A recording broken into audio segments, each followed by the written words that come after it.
mas ainda nessa noite nós temos a alegria e o privilégio de receber o pastor e professor Wilson Porte. Vamos recebê-lo com carinho.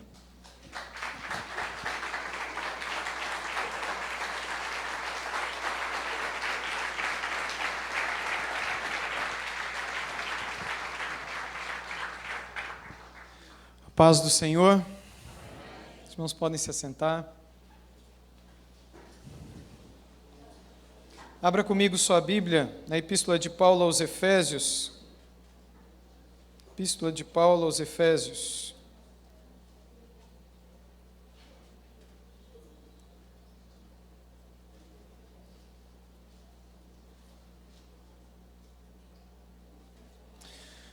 Ontem à noite eu falei para vocês a respeito de 3 de meus livros, e ontem à noite eu falei sobre um deles durante a pregação aqui, que foi sobre o livro Depressão e Graça, e falamos bastante a respeito desse tema, depressão, um pouco sobre suicídio, e um pouco sobre a graça de Deus em meio a tudo isso.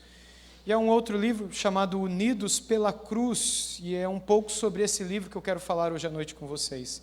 E pensando nesse tema, pensar naquilo que o Senhor espera de nós como igreja, como seu povo nesse mundo. Nós vamos orar mais uma vez? Senhor, nós pedimos que o Senhor nos dê ouvidos para ouvir, olhos para ver, tudo aquilo que humanamente é impossível compreendermos. Mas sabemos que pela Tua graça, pela Tua mão, pela ajuda do Teu Espírito Santo, a gente pode, Senhor Deus, ir mais fundo, a gente pode conhecer, crescer na graça e no conhecimento do Senhor. Por isso te pedimos, Pai, em nome de Jesus, que o Senhor fale conosco, para a Tua glória, para a nossa alegria. Em nome de Jesus. Amém. Muito bem, quando Paulo escreveu a sua epístola aos Efésios, ele escreveu porque tinha como objetivo tratar de um problema que acontecia naquela cidade. A cidade de Éfeso, conforme a gente lê em Atos dos Apóstolos, era uma cidade muito bem nutrida pela palavra. Era uma cidade pela qual haviam passados o apóstolo Paulo, Apolo. Lembra de Apolo? Lá em Corinto, muitos diziam, não, eu sou de Paulo. Outros diziam, eu sou de Apolo. Outros diziam, eu sou de Pedro. Apolo foi um dos maiores pregadores da igreja primitiva. Apolo passou muitos anos em Éfeso. Apolo havia passado ali, Paulo havia pregado ali, ensinado ali, Timóteo havia sido um pastor ali, João, o apóstolo, foi pastor ali, Maria, a mãe de Jesus, foi membro desta igreja durante o tempo em que João foi pastor ali. Ela e João morreram em Éfeso e foram enterrados em Éfeso. Quando nós paramos para pensar nesta igreja, nós temos uma lista imensa de pessoas que pregavam a palavra, uma lista imensa de pessoas que nutriram muito bem aquela comunidade. Isso sem falar em Áquila e Priscila, que também passaram por ali. Enfim, o que não faltou à cidade de Éfeso foi bom ensino. O que não faltou foi conteúdo, foi palavra. Só que, apesar de eles conhecerem muito a respeito da palavra, eles não viviam a palavra. E isso se percebia por meio do relacionamento deles entre eles e do relacionamento deles com o Senhor. Por isso, antes de lermos o que Paulo escreveu aos Efésios, eu gostaria de ler com vocês aquilo que Jesus escreveu aos Efésios. Naquela outra carta aos Efésios que está na Bíblia, que está lá no livro de Apocalipse, em Apocalipse capítulo 2. Segura com um dedo aí a Bíblia em Efésios 2, e vá comigo, por favor, para Apocalipse capítulo 2, para que vejamos as palavras de Jesus à igreja em Éfeso.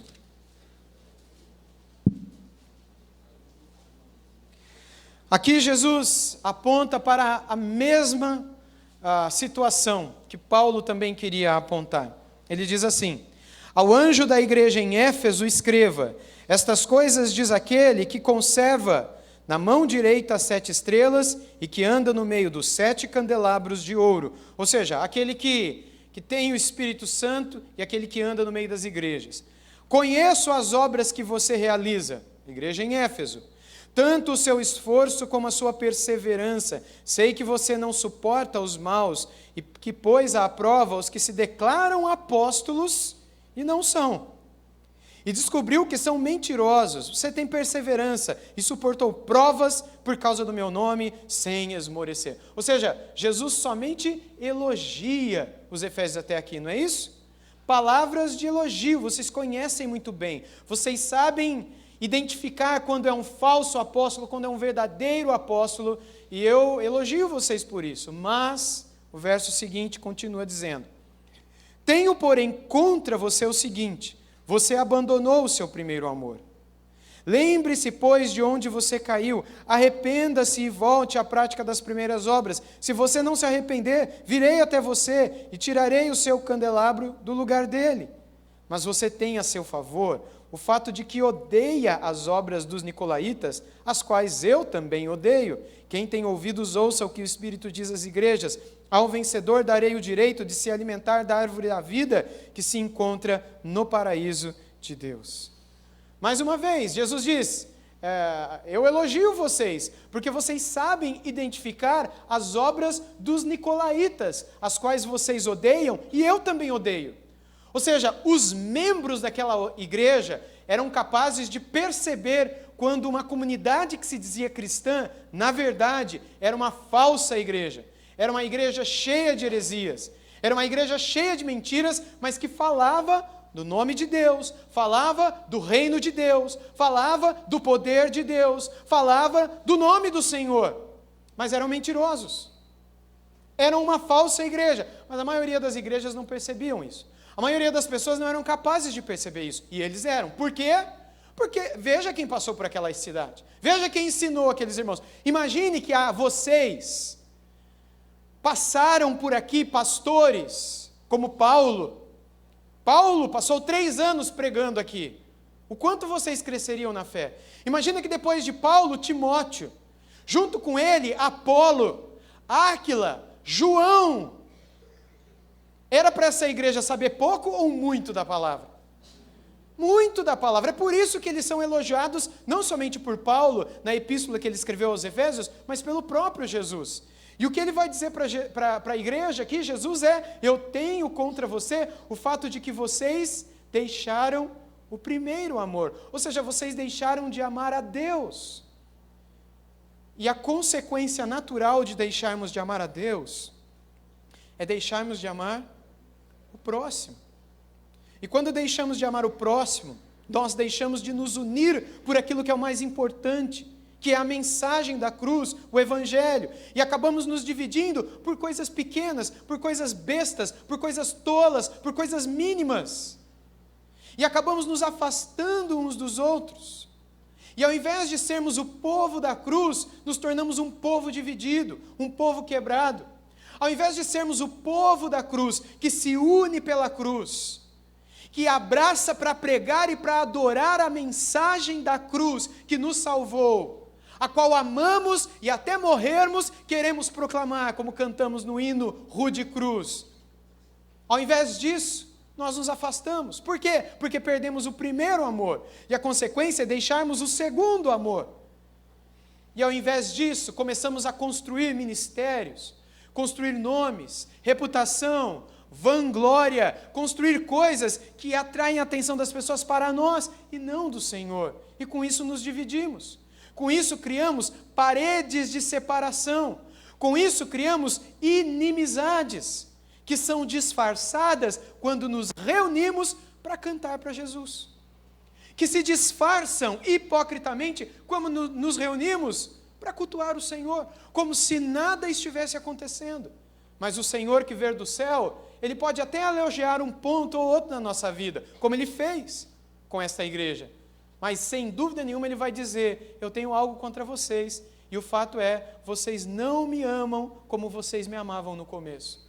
Quando vocês oravam o tempo todo a mim, quando vocês separavam tempo para me buscar, para jejuar, para ler a minha palavra, para buscar ter comunhão comigo, para lutar contra o pecado, para dizer não para aquilo que hoje você diz sim com tanta facilidade. Antes, quando você negava as coisas que hoje você não nega. Coisas que antes você se desviava prontamente, porque você me amava tanto, mas agora você não se desvia mais. Você corre para essas coisas, você está perdido no meio delas. E a consequência é que você tem se afastado das pessoas. Sabe qual é a consequência disso na vida da igreja? É uma só, irmãos. A igreja foi chamada por Jesus, lá em Mateus capítulo 5, de uma cidade edificada sobre um monte.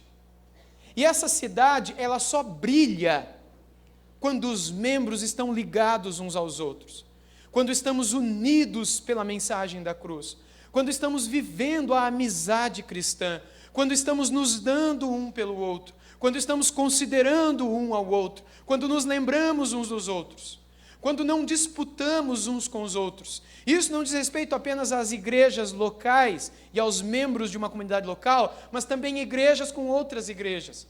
Porque quando começa a haver disputas, quando começa a haver separações, quando começa a haver intrigas, fofocas, maledicências, o brilho dessa cidade começa a se apagar. E aquela cidade que antes deveria brilhar no alto da montanha, agora começa a faltar luz. A iluminação de uma casa se apaga, a de outra se apaga, a iluminação pública se apaga, e aquelas pessoas que viviam em volta da cidade e olhavam para ela como um norte, como um exemplo, olhavam para ela como um padrão, até mesmo para entenderem os seus próprios erros, até mesmo as suas próprias falhas, agora não vem mais luz nessa cidade, a luz começa a se apagar. Porque os jovens começam a se achar mais importantes do que os idosos. Porque os idosos começam a achar que os jovens não valem para nada. Porque aqueles que cantam acham que aqueles que pregam estão tomando tempo demais. Ou porque aqueles que pregam acham que os que cantam estão fazendo de um jeito errado como deveriam fazer. Ou porque aqueles que se assentam acham que aqueles que cuidam dos carros deveriam cuidar melhor. Ou aqueles que cuidam do carro ficam bravos daqueles irmãos que não param de ficar reclamando mal deles. Quando começa a se falar mal dos professores das crianças, enquanto os professores das crianças, ao invés de falarem com os pais, começam a fofocar entre si a respeito da má educação que alguns pais dão às suas crianças. E ao invés de haver comunidade, no sentido mais puro da palavra, ao invés de sermos irmãos de verdade, transparentes, íntegros, verdadeiros, que se dão uns pelos outros, que se abrem uns com os outros, que suportam uns aos outros, que aconselham, amam, exortam, perdoam, vivem uns pelos outros, a gente começa a se afastar, se achar mais importante, achar que a gente não precisa, porque a gente já é. E isso apaga a luz da cidade. E quando a gente vê, a cidade já não existe mais. Ela está ali, tem gente morando nela, mas ela não é mais diferente daquelas cidades escuras que estão ao seu redor. A igreja se torna como o mundo. A igreja começa a ter os mesmos padrões do mundo. A igreja começa a cheirar morte como o mundo cheira. A podridão que se via e se vê ao redor do monte sobre o qual a igreja está, a podridão que está naquele vale, agora subiu para a montanha, e a luz se apagou, e a sujeira tomou o seu lugar. Tudo isso porque nós deixamos de praticar aquilo que Paulo escreveu aos Efésios, e aquilo que o Senhor Jesus mandou João escrever aos Efésios também. Vamos ler as palavras de Paulo? Em Efésios capítulo 2. A partir do versículo 1 nós lemos: Ele lhes deu vida quando vocês estavam mortos em suas transgressões e pecados, nos quais vocês andaram noutro tempo, segundo o curso desse mundo, segundo o príncipe da potestade do ar, do espírito que agora atua nos filhos da desobediência. Entre eles também nós todos andamos no passado, segundo as inclinações da nossa carne, fazendo a vontade da carne e dos pensamentos, e éramos por natureza filhos da ira, como também os demais. Paulo, nessa epístola, no capítulo 2, começa lembrando os efésios quem eles eram, em que situação eles viviam. E no verso 1 ele diz: vocês estavam mortos. A palavra morto aqui em grego, que é o texto original que o Espírito Santo inspirou, as palavras originais, é a palavra necros. De onde a gente tira necrotério, necromancia? e outras palavras que têm a ver com necros, como por exemplo, uma parte do corpo que está necrosada, e aí tem que cortar, arrancar fora, porque está morta, não tem mais sensibilidade, não serve mais para nada, e pode danificar o resto do corpo. A palavra necros, em grego, tem a ver com totalmente morto, porque às vezes a Bíblia usa a expressão morto, e alguns leitores, sem muito cuidado, acham que morto não é tão morto assim, mas que o morto dá para fazer algumas coisas. Mas a palavra do morto aqui, para lembrá-los, era a seguinte, para lembrar os efésios, seria a mesma coisa que o Senhor fosse no cemitério e do cemitério chamasse uma igreja. Seria a mesma coisa que o Senhor nos convidasse para irmos para o maior cemitério aqui de São Gonçalo. Qual é o nome do maior cemitério aqui de São Gonçalo? Como é que é? Parque da Paz. É o primeiro cemitério que não tem nome de santo. Porque é sempre São Bento, São Benedito, Santo Antônio, São José. Aqui é São alguma coisa ou não? Tem São Miguel, São Gonçalo, tá vendo? Mas o maior é o Parque da Paz, graças a Deus. Não tem problema com os outros cemitérios. Mas seria a mesma coisa que Jesus nos chamasse hoje à noite para que a gente fosse no Parque da Paz e nós convidássemos algumas pessoas ali para uma programação que vai ter sábado aqui, ou domingo aqui. E a gente, cada um de nós, nos dividíssemos em grupos de 2 ou 3 e nos deparássemos diante de alguma lápide e começássemos a falar com a pessoa que está ali. E não é difícil de saber o nome dela porque está escrito na lápide. Então está lá, João da Silva. Você vai parar diante do João da Silva e eu estou dando treinamento aqui para você. Você vai dizer para ele o seguinte: olha, nós estamos aqui para trazer um convite para você. Nesse sábado a gente vai ter lá na nossa igreja um encontro muito especial. E nós vamos ter uma recepção muito especial. E a gente quer dar um presente para você. E eu sei que nesse sábado você não tem para onde ir. Eu sei que nesse sábado você vai permanecer aqui, mas ao invés de você ficar nessa situação fria, gelada, toda suja, sabe, nessa situação deplorável da vida, aí, cheio de bichos, lá vai estar tudo limpinho, você pode vir do jeito que você tiver, a gente vai te receber muito bem, porque nessa condição de tristeza que você está, não é melhor você estar com a gente? A gente quer deixar o convite aqui para você. Se você quiser, basta você tomar essa decisão de sair daí e levantar e vir aqui para a nossa igreja. Vai ser uma bênção. O que vocês acham que aconteceria? Você está falando com um morto. Você já passou pela experiência de evangelizar uma pessoa e de você estar falando com aquela pessoa e a pessoa, aham.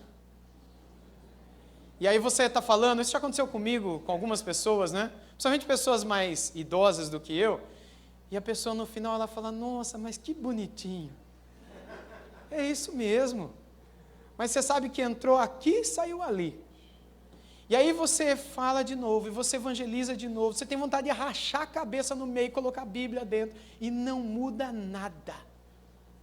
Você chama o pastor, o evangelista. Você tem vontade de trazer o Billy Graham dos mortos, para evangelizar aquele seu amigo, e nada acontece. Por quê? Porque aquela pessoa está morta. O que um morto pode decidir? Nada.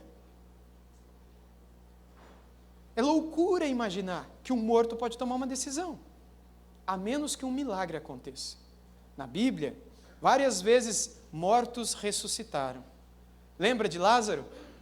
Quando Jesus, diante do túmulo, compadecido com Marta e Maria, ele ora ao Pai e depois diz para o túmulo, porque ele não estava vendo Lázaro, ele diz para o túmulo, para a pedra, que fechava o buraco dentro do qual o Lázaro estava, apodrecendo já, faziam 4 dias, fedia o corpo. E Jesus disse, Lázaro, vem para fora. E o que aconteceu? As pessoas ficaram olhando, dizendo, ele está maluco, ele está falando com um morto, ele está falando com uma lápide, ele está falando com uma pedra. Mas a hora que rolaram a pedra, o que aconteceu? O Lázaro saiu. Por quê? Porque um milagre aconteceu. Quando você recebeu ouvidos para ouvir, olhos para ver, quando o Espírito de Deus tocou em seu coração, não foi você que tomou uma decisão, foi um milagre que aconteceu. Por quê? Verso 1 de novo. Porque Ele lhes deu vida quando vocês estavam mortos. Você tem que glorificar a Deus por isso. Você lembra daquele hino antigo? Tocou-me, Jesus, tocou-me, e de paz encheu meu coração. Quando o Senhor Jesus me tocou, livrou-me da escuridão. É assim? Tocou-me. Onde Jesus toca, a morte ganha vida. Onde Jesus entra, a escuridão e a morte sai. Quando Jesus ordena, a vida aparece. E a realidade da humanidade é a realidade de um necrotério. É como se fôssemos para dentro dos necrotérios espalhados por São Gonçalo, Niterói, Rio de Janeiro, onde dezenas de pessoas estão sobre macas de ferro, com o corpo aberto, fazendo autópsia para se descobrir do que aquela pessoa morreu. E nós fazemos convites àquelas pessoas para que venham à igreja adorar a Deus com a gente. Adianta? Ela está morta. Mas e se o Senhor der vida a elas? Então elas virão. E se o Senhor der vida àqueles que estão no Parque da Paz? Eles sairão do túmulo. Porque o nosso Deus tem o poder de realizar milagres. Irmãos, o maior milagre que jamais poderá acontecer na sua vida foi o milagre da sua salvação. Você ressuscitou com Cristo. Você ganhou um novo coração. Ele tirou o coração de pedra que estava dentro de você e deu um coração de carne para que você ouvisse os mandamentos e os cumprisse, para a glória do Senhor e sua alegria. É por isso que quando nós evangelizamos, a nossa maior preocupação não é somente pregar o evangelho, mas é também orar por aquela vida, para que o Espírito Santo toque naquele coração, como um dia tocou no nosso, para que Deus tenha misericórdia dele, como um dia teve de nós, para que o mesmo poder que nos tirou das trevas para a luz, também tire aquela vida. A obra é do Senhor. Como o profeta Jonas escreveu, a salvação pertence ao Senhor. Nós somos apenas emissários, mensageiros, arautos do rei, proclamadores, mensageiros do evangelho. Paulo diz isso depois de, no capítulo 1, ter louvado a Deus pela salvação. No capítulo 1 ele faz duas orações. A primeira é louvando ao Senhor, porque antes da fundação do mundo, Ele havia os escolhido para a salvação. Era como se Paulo dissesse: vamos louvar ao Senhor, igreja, em Éfeso, porque antes dele ter dito haja luz, ele disse haja cruz. Ele nos amou antes da fundação do mundo. Depois, a segunda oração, ele faz louvando a Deus pela vida espiritual dos efésios. No que diz respeito ao conhecimento da palavra, no que diz respeito ao conhecimento da doutrina, eles eram bons. É o mesmo elogio que Jesus fez lá em Apocalipse 2. Aí no capítulo 2, aqui de Efésios, Paulo vai dizer a eles algumas coisas para lembrá-los. Coisas que nos remetem àquele momento da nossa conversão. Porque foi naquele momento da nossa conversão que nasceu aquele primeiro amor. E o que Paulo quer fazer aqui é: lembra de quando ele deu vida a vocês, quando vocês estavam mortos? E aí Paulo fala do mundo, da carne e do diabo, nos versículos seguintes, quando ele diz que nós estávamos andando noutro tempo, segundo o curso desse mundo, verso 2. Segundo o príncipe da potestade do ar, segundo o diabo, mundo, o diabo, e no verso 3 ele diz: fazendo a vontade da carne e dos pensamentos. Carne, mundo e diabo, isso tudo fazia com que nós fôssemos filhos da ira de Deus. Mas Deus, diz o verso 4, isso é tão maravilhoso, essas duas palavras, mas Deus, isso muda tudo, porque primeiro ele diz: vocês estavam perdidos, não tem salvação para vocês. Vocês nasceram e começaram a pecar, começaram a andar no mesmo curso do rio desse mundo, fazendo o que todo mundo faz. E não era apenas o curso do príncipe da potestade do ar que guiava as decisões, palavras, olhares, mas era também as inclinações da vossa carne. E era também o mundo que os influenciava, o diabo que os guiava. Mas Deus, sendo rico em misericórdia, verso 4, por causa do grande amor com que nos amou, estando nós necros, mortos em nossas transgressões, Ele nos deu vida, juntamente com Cristo, pela graça vocês são salvos, e juntamente com Ele nos ressuscitou, e com Ele nos fez assentar nas regiões celestiais, em Cristo Jesus, Deus fez isso para mostrar nos tempos vindouros a suprema riqueza de sua graça em bondade para conosco. Paulo explica que ele já nos fez ressuscitar, ele já nos fez assentar nas regiões celestiais. Para Deus, a gente já está eternamente seguro, a gente já está nas mãos de Deus, a gente já está salvo. E aí tem gente que fala, então eu posso cair no pecado e sair fazendo tudo que eu quiser? Ué, pode, se você quiser pode, mas isso só vai provar de que você não é salvo. Isso só vai provar de que você não conheceu o primeiro amor, o grande amor, o irresistível amor. Isso só vai provar que você nunca viu o que é melhor, por isso está voltando o que é pior. Sabe a pessoa que só comeu comida de lata de lixo? Só comeu comida de lixo? Só sabe que é comida podre, estragada, que as pessoas jogam na rua? E aí um dia chamam ela para virem a um banquete, e aí ela vem para o banquete, ela sente o cheiro do banquete, ela vê o banquete lá na mesa, fica um tempo ali naquele salão, mas depois de um tempo volta para a lixeira, porque para ela não provou da comida do banquete. Vocês estão entendendo? Por isso ela voltou lá para a rua. Aquele que entrou no salão e provou do banquete, provou da comida celestial, comeu do pão do céu, bebeu da água da vida, nunca mais volta a beber comida podre desse mundo. Nunca mais volta a querer cheirar o perfume imundo desse mundo, porque o bom perfume de Cristo agora transborda dentro dele, como Agostinho de Hipona disse, aspergiste a tua fragrância, e agora eu a respirei, e a minha alma suspira por ti. Quando você sente o bom perfume de Cristo, você não quer sair de perto, e quando você não está sentindo mais aquele bom perfume, você volta para a fonte, para voltar a sentir de novo. Ele está dizendo aqui, Deus, sendo rico, Ele amou a gente, quando a gente estava perdido, e agora a gente está seguro, e para Deus é como se a gente já tivesse sentado, é como se a gente já tivesse ressuscitado, e Deus fez tudo isso. Por que Deus nos salvou? Ele fez tudo isso para mostrar, no verso 7 ele diz, nos tempos vindouros, a suprema riqueza da sua graça. Por meio da sua vida, Deus vai mostrar a suprema riqueza da graça dele. Ele não vai usar você para mostrar, olha, está aqui um exemplo de um homem bom. Está aqui um exemplo de uma mulher piedosa. Quando a gente estiver no céu, Deus não vai usar você para mostrar que você foi melhor do que os outros. Para mostrar que você foi mais digno, que você fez mais obras, que você foi mais santo, que você tomou as melhores decisões, que você deu o passo correto. Porque isso seria trazer mérito para quem? Para você. Era como se Deus estivesse dizendo, olha, valeu, muito bem, você fez tudo direito, você merece, você é um campeão, você é isso, você é aquilo. Mas o fato é que, quando nós estivermos no novo céu e na nova terra, nós diremos que só o Cordeiro é digno, e que foi pelo mérito dele, pela obra dele, e não pela nossa. Ele não divide a sua glória com ninguém. Então Deus não vai te usar para mostrar o que você fez. Deus vai te usar para mostrar a graça dele derramada na sua vida. Você é um troféu na mão de Deus, para Deus mostrar para anjos e potestades e tudo mais, dizendo, está aqui uma prova da minha graça.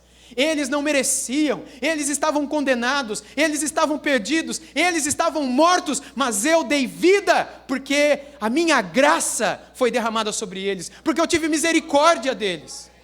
Por quê? Ele diz no verso 8, pela graça vocês são salvos, mediante a fé, e isso não vem de vocês, é um dom de Deus, é um presente de Deus, é uma coisa que você recebe, não é uma coisa que você estica a mão para receber, é uma coisa que Ele te dá gratuitamente. Ele continua no 9 dizendo, não de obras para que ninguém se glorie, pois somos feitura dele, criados em Cristo Jesus para as boas obras, as quais Deus de antemão preparou para que andássemos nelas. Paulo, na primeira parte do capítulo 2, deixa claro para os Efésios qual é o motivo maior do nosso louvor, qual é o motivo maior da nossa adoração. A gente estava morto e Ele nos fez viver. A gente estava cego e Ele nos fez enxergar. A gente estava surdo e agora a gente ouve. A gente tinha um coração de pedra e agora a gente tem um coração de carne, sensível à presença, à palavra e ao falar do Espírito de Deus. Ele nos deu vida e o fez pela graça, somente pela graça. Aí, a partir do verso 11, ele entra no grande ponto dessa epístola, que ele vai repetir outras vezes, e que é o grande ponto de Jesus lá à frente também. Quando ele diz, portanto, lembrem-se de que no passado vocês eram gentios na carne, chamados incircuncisão por aqueles que se intitulam circuncisão, que é feita na carne por mãos humanas. Naquele tempo vocês estavam sem Cristo, separados da comunidade de Israel e estranhos às alianças da promessa, não tendo esperança e sem Deus no mundo. Mais uma vez ele lembra, vocês estavam mortos, vocês estavam separados, vocês estavam sem Deus. Aí o verso 13 repete aquelas duas palavrinhas maravilhosas do versículo 4. No versículo 4 a gente leu, mas Deus. E aqui no versículo 13, depois de dizer que a gente estava sem Deus no mundo, ele diz, mas agora, em Cristo Jesus, vocês que antes estavam longe foram aproximados pelo sangue de Cristo. Porque Ele é a nossa paz. De dois povos Ele fez um só. E na sua carne derrubou a parede de separação que estava no meio, a inimizade. Lá na cidade de Éfeso havia um grupo de pessoas que diziam que eram melhores do que os efésios, porque elas guardavam a lei dos judeus e os efésios não. Elas cultuavam no sábado, os efésios no domingo. Elas não comiam leitoa pururuca, torresmo, leitoa assada, bacon. Como é que é possível uma pessoa ser feliz?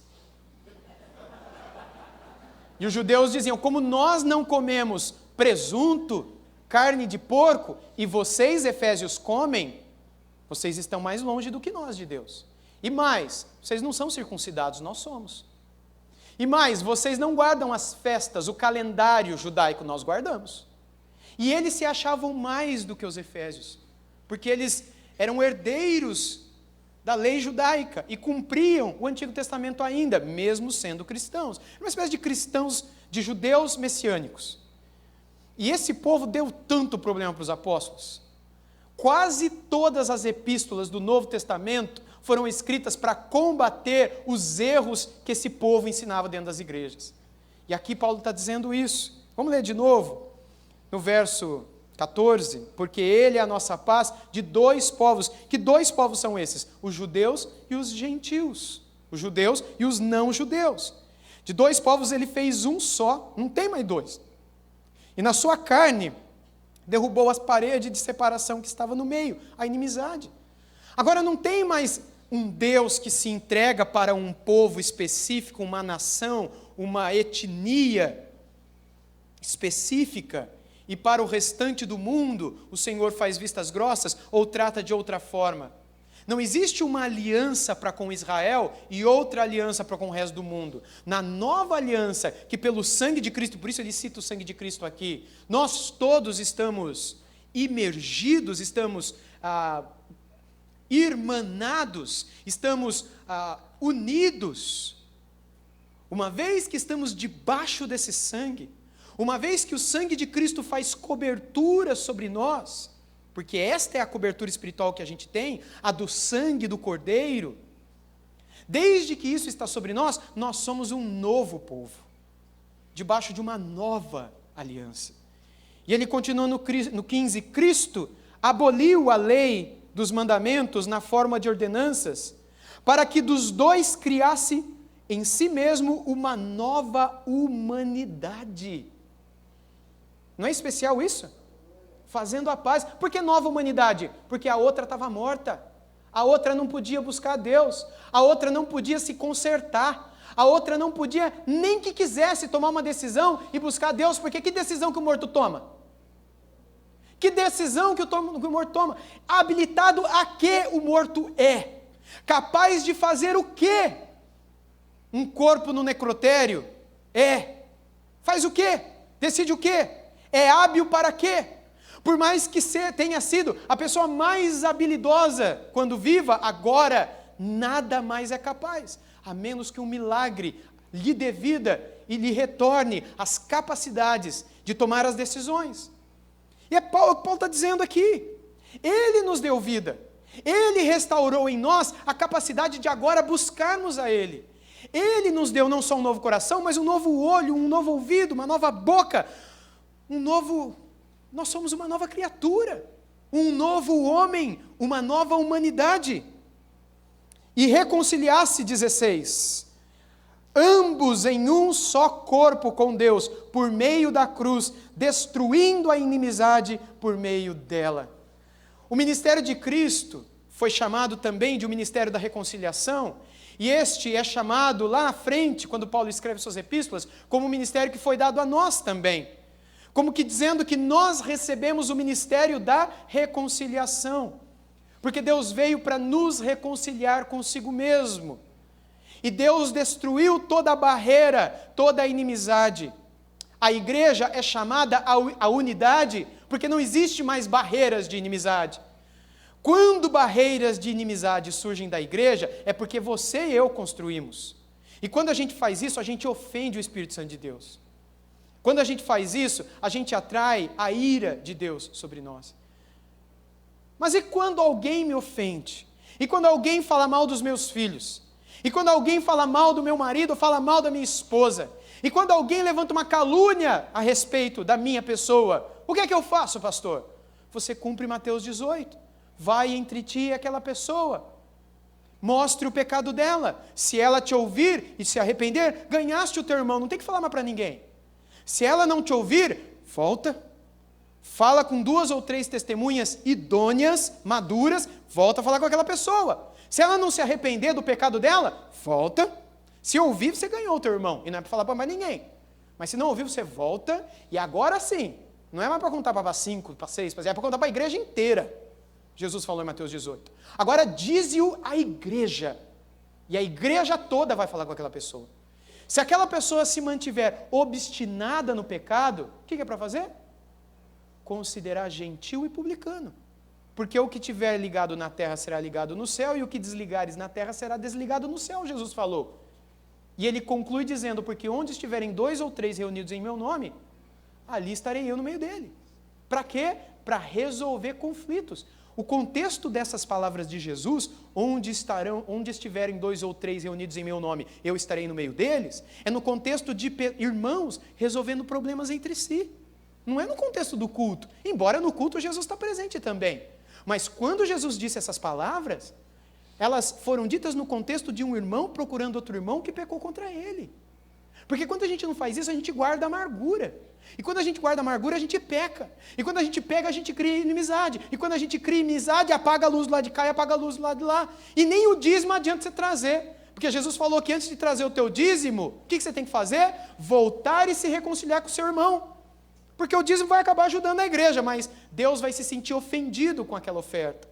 Porque era como se você pudesse continuar adorando a Deus. Porque o dízimo, as contribuições, são um ato de adoração a Deus.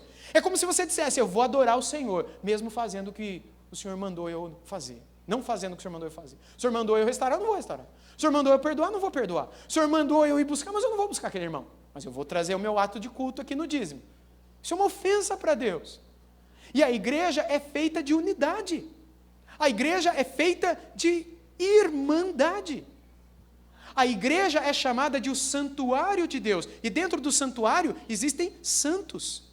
A igreja é chamada de edifício de Deus, morada do Deus Altíssimo. A igreja é chamada em Efésios 4 de família de Deus. Se somos uma família, precisamos olhar mais uns para os outros. Precisamos amar mais uns aos outros. Precisamos perdoar mais uns aos outros e precisamos levar mais a sério o pecado uns dos outros. Pecado no sentido de que, quando eu ver alguém numa atitude, numa palavra, com muito amor, como Paulo escreveu em Gálatas 6:1, com espírito de brandura, irmos e exortarmos aquele irmão. Cuidando-nos de nós mesmos, para que não caiamos no mesmo erro, isso está em Gálatas capítulo 6, versículo 1. Porque essa é a missão da igreja, viver para adorar o Senhor. E não se adora ao Senhor quando a gente está dividido. Não se proclama a mensagem da cruz quando não se está unido pela cruz. Não se é igreja, mesmo que estejamos proclamando, mesmo que estejamos cantando, mesmo que estejamos ofertando, mesmo que estejamos enviando missionários, se nós não estamos nos amando, nós não somos igreja. Porque se não estamos nos amando, isso é uma prova de que perdemos o primeiro amor. apóstolo João, na sua primeira epístola, fez a seguinte pergunta: como é que vocês podem dizer que amam a Deus, que vocês não veem, se vocês não são capazes de amar os seus irmãos a quem vocês veem? Ah, mas eu adoro a Deus, mas tenho dificuldade com o irmão que está do meu lado. Ah, pastor, viver com o meu irmão no céu vai ser uma glória, mas viver com ele na terra é outra história. Você não tem que esperar que o teu irmão te ame. Veja que o mandamento do amor não é sente-se e aguarde ser amado. Sente-se e espere que vão telefonar para você. Vão dar uma palavra de oração, vão amar você, vão se lembrar de você. Não. A palavra de Deus para você é: vão esquecer de você. Vão negar você, vão trair você, vão fazer com você o que fizeram comigo. Mas você ame. Você perdoe. Você busque ter paz com todo mundo. Lembra de Hebreus 12, 14? Segui a paz com todos. Segui a paz com todos e a santificação, sem a qual ninguém verá o Senhor. Se você não tiver santificação e a paz com os irmãos, você nunca vai ver o Senhor. Você acha que é só buscar a Deus? Você acha que é só ofertar? Você acha que é só cantar? Que é só vir na igreja? Nós carecemos de um reavivamento da unidade, do amor, daquilo que falta no mundo e deveria sobrar na igreja. Lembra da oração de Jesus no monte do Getsêmani, em João 17, dizendo: Pai, faça com que eles sejam um, como eu e o Senhor somos um, para que o mundo creia que tu me enviastes. A nossa unidade é um testemunho ao mundo de que o Pai enviou a Jesus. Mas a nossa divisão não prova nada. Só prova de que aqui é tão sujo quanto é lá, de que aqui é tão apagado quanto é lá. Irmãos, não são as nossas luzes, não são os nossos sons, não são os nossos discursos, não são as nossas roupas, não são os nossos cheiros, não são as nossas... nada que encantará o mundo. O que encantará o mundo é ver que aqui existe um povo com um novo coração, que se ama de verdade, que se respeita de verdade, que se ajuda, que se apoia, que se aconselha, que se exorta, que aqui existe uma família, e que essa família é um milagre, e que isso não existe nem na família dela, na casa dela. O mundo precisa ver na igreja de nosso Senhor Jesus Cristo, não a uniformidade. Esqueça a uniformidade. Deus não nos chamou para uniformidade, Ele nos chamou para unidade, união. Uniformidade seria a gente querer que todo mundo se vestisse igualzinho, que todo mundo comprasse o mesmo perfume, que tem a marca do nome do pastor. Sabe que até isso já tem, né? Vocês já viram? Esses dias me mandaram no zap um pastor falando que esse perfume agora, a essência veio de... devia ter vindo de Israel, mas veio da França. Devia ter vindo de Israel, esse é de mirra, esse é de aloés, esse é de canela, esse é de sei lá o quê. Meus irmãos, pelo que o mundo nos conhecerá? O que nós fomos chamados a pregar?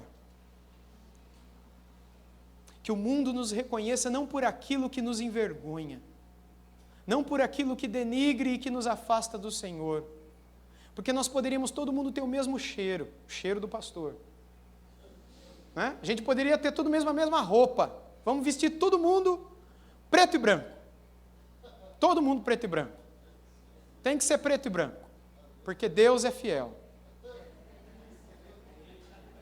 Entenderam? Entenderam? Não entenderam, né?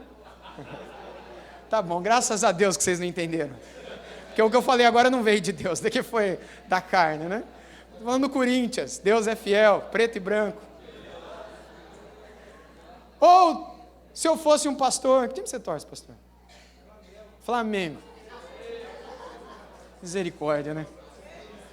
Você imagina que o pastor agora tivesse uma revelação do alto, dizendo: irmãos, a partir dessa semana, todo mundo virá na igreja de vermelho e preto. Porque Deus me deu uma visão, de que Ele está tirando toda a carniça de nós, que Ele está tirando todo o cheiro ruim de nós. Então isso é um símbolo para o mundo, E aí todo mundo vinha e mais, vamos usar o mesmo uniforme. E o pastor é o primeiro que vem Nós fomos chamados a uniformidade?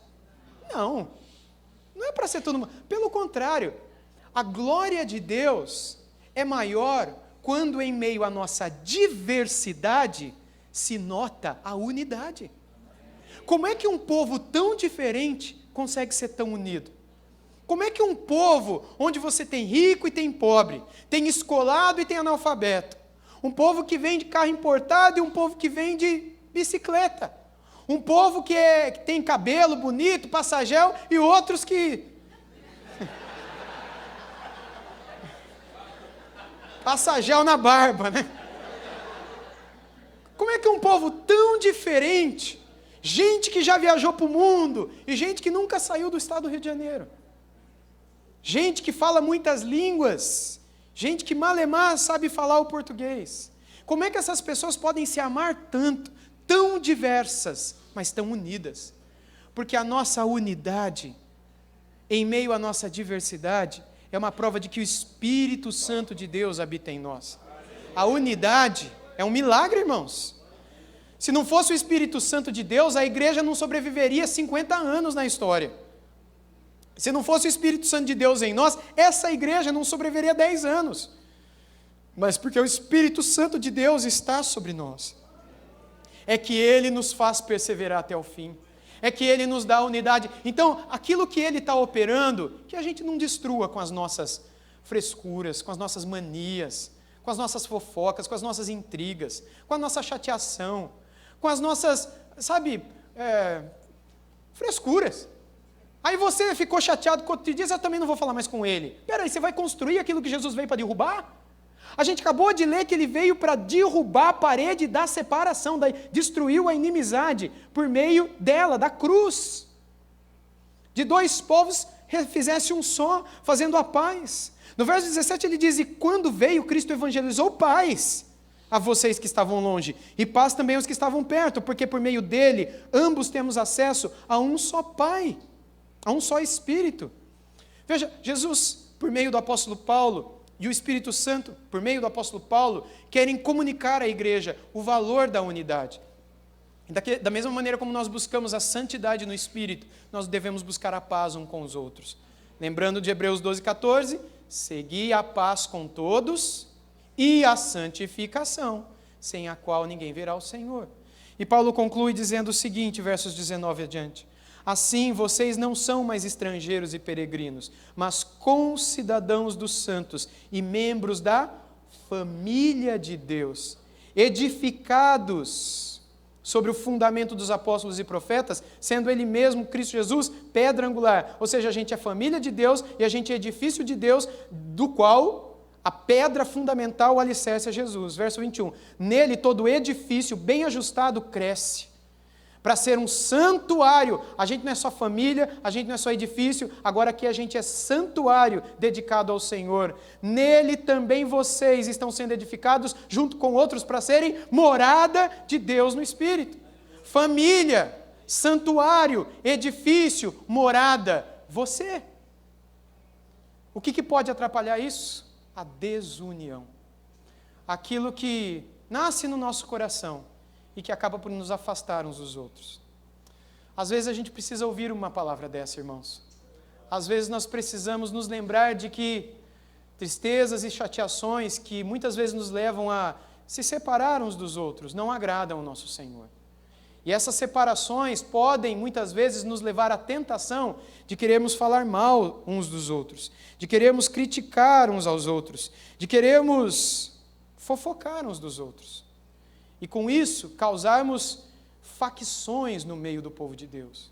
E não tem coisa que Deus odeia mais do que isso. Eu quero encerrar com vocês lendo Provérbios capítulo 6. Eu te convido a abrir sua Bíblia comigo lá, por gentileza.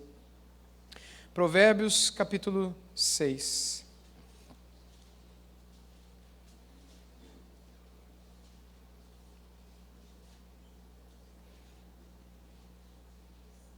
A partir do verso 16.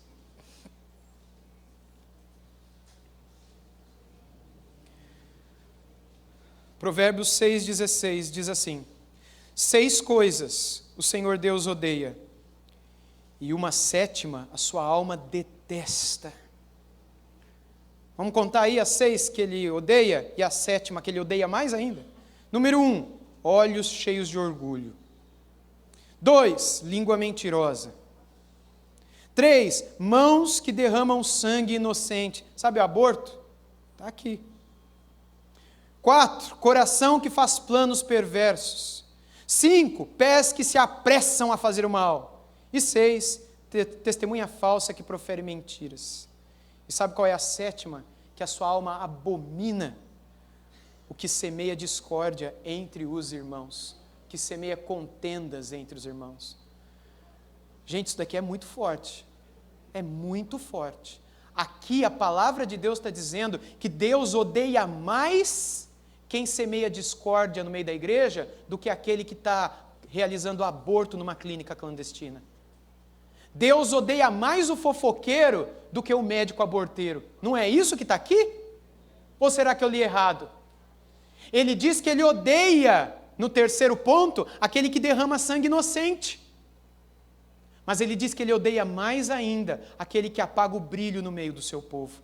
Aquele que acaba com a união dentro da sua própria família. Aquele que divide irmãos, que cria contendas, que cria facções. O que eu faço então? Eu busco aquela pessoa. Eu converso com ela. Eu mostro a ela o pecado dela. Se a pessoa não te ouviu, amém, você fez a tua parte. Você buscou ter paz com a pessoa. O que Hebreus 12, 14 diz é seguir a paz. Não é que você ia ter paz. Muitas vezes você vai seguir a paz e você não vai achá-la. Mas o importante é que Deus viu que no seu coração você quis a paz. E Deus vai te honrar por isso. Agora, se a pessoa te confrontou com guerra, com zombaria, com escárnio, problema da pessoa, você diz, Deus te abençoe, meu irmão. Tudo bem, eu vou orar pela sua vida. Eu só quero te dizer isso porque eu creio que é isso que o Senhor espera de mim. Diz, Deus te abençoe e vai seguir tua vida. Você fez o que o Espírito Santo quis que você fizesse. Esta luz que está em você não vai estar apagada. A luz naquela pessoa já está apagada há muito tempo. E ela está contribuindo para que as trevas entrem no meio do povo de Deus. Mas você foi lá e esta lâmpada não vai apagar. Sabe aquelas 10 virgens que estavam com azeite na botija? Elas estavam com as suas lâmpadas acesas. Mantenha a tua lâmpada acesa.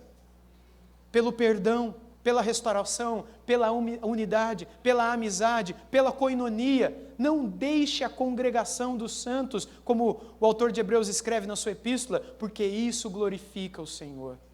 Que o mundo creia que o Pai enviou o seu Filho por meio do nosso amor uns pelos outros, do nosso cuidado, da nossa amizade. Que o Evangelho que aqui é pregado a vocês, domingo após domingo, possa aperfeiçoá-los nesse amor. Em Efésios, no capítulo 4, o apóstolo Paulo diz que quando Jesus subiu aos céus, ele concedeu dons aos homens. E Paulo vai dizer depois que um desses dons foram os pastores. Os pastores são um dom de Deus. E ele diz, para o aperfeiçoamento dos santos, para que eles perseverem, inclusive, na comunhão. Ouçam seus pastores.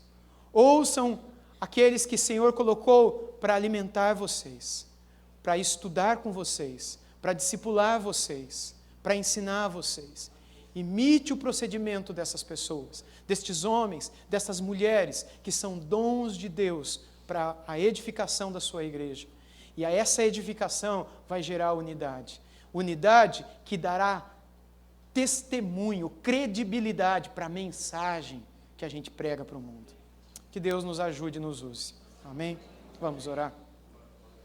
Senhor, nós te agradecemos pela tua palavra, pelo teu amor, pela tua paciência, pela tua compaixão, porque mesmo quando nós negligenciamos a tua palavra, ó Deus, mesmo quando o primeiro amor se apaga no nosso coração, Jesus ainda retorna para dizer que nós precisamos acordar, despertar, reavivar a chama daquele primeiro amor.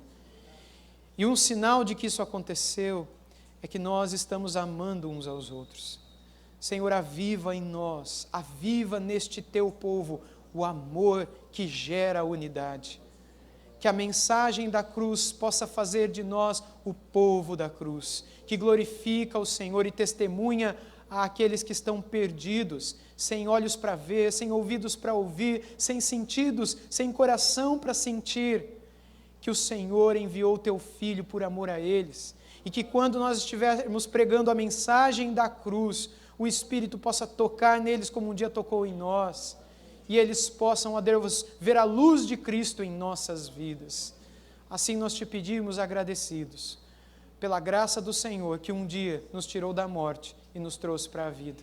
Não deixe, Pai, que pelo nosso pecado, maldade e negligência, a gente crie barreiras de separação entre nós, que o Senhor veio para destruir, que o Senhor continue fazendo a tua obra, e destruindo aquilo que às vezes a gente cria, e que só faz mal para o teu povo. Purifica o teu povo, abençoa o teu povo, e usa o teu povo, para a tua honra e para a tua glória. Em Cristo. Amém.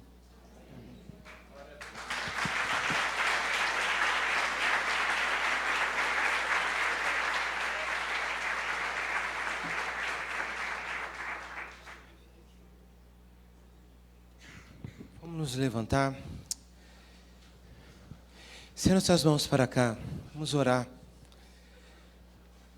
pelo pastor, vamos orar pela sua família, vamos orar por esse ministério. Qual é o nome da cidade ali em São Paulo? Araraquara. Araraquara. Por essa comunidade, essa igreja que ali caminham. Vamos orar por eles. Estenda suas mãos. Pai, nós louvamos o teu santo nome. Pai, como fomos abençoados ontem, hoje, por esta mensagem, Deus, que recebemos com muito temor, ouvimos, ó Deus, desejosos, Senhor Deus, de ver cumprida a tua vontade plena e total nas nossas vidas. Pai, nós te agradecemos com as mesmas bênçãos, Senhor, que foram derramadas sobre nós, e ainda muitas outras, Pai, nós te pedimos, Senhor, sobre a vida do teu filho. Te pedimos, Senhor, sobre esta família. Te pedimos, Senhor, sobre essa igreja, sobre essa comunidade. Te pedimos, Senhor, mais de Ti, sobre a vida do teu filho. Te agradecemos pelo ministério, te agradecemos pelo teu filho. Em nome do Senhor Jesus, esta é a nossa gratidão, Pai. Amém e amém. Amém, pastor. Obrigado.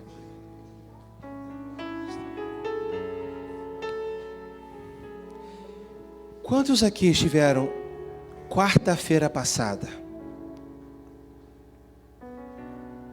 Vocês estão conseguindo fazer a conexão? Enquanto ele pregava, eu lembrava da mensagem de quarta-feira passada. E nada disso foi organizado, né? A vinda da Rossana não foi algo planejado por mim. Ela veio. O tema da mensagem do pastor foi realmente estabelecida. Eu solicitei ao pastor para falar sobre esse tema. Mas eu te convido a ir lá no canal do YouTube ouvir aquela mensagem. Ouvir a mensagem que foi ministrada na quarta-feira da semana passada. Recebi um novo coração do Pai, coração regenerado, coração transformado, coração que é inspirado por Jesus. Dê a mão ao seu irmão aí. Como fruto desse novo coração, eu declaro a paz de Cristo, te abençoo, meu irmão, preciosa é a nossa comunhão. Somos corpo. Profeticamente declare isso em nome do Senhor Jesus. Totalmente ligados, unidos,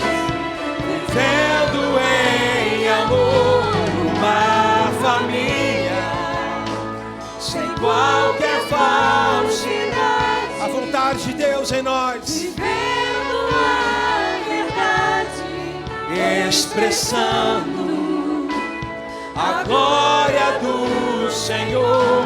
Uma família vivendo compromisso no grande amor de Cristo.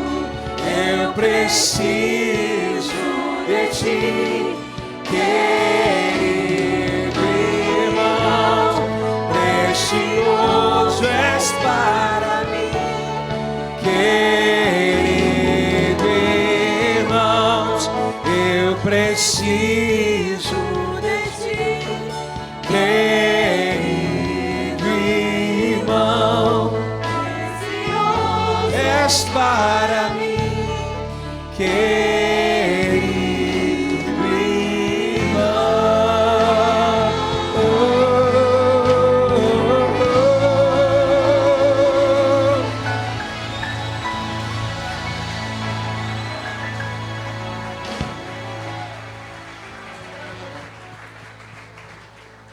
Pai, declaramos isso. Declaramos isso sobre a nossa família na fé. Declaramos isso, Senhor, sobre cada um de nós. Queremos, Deus,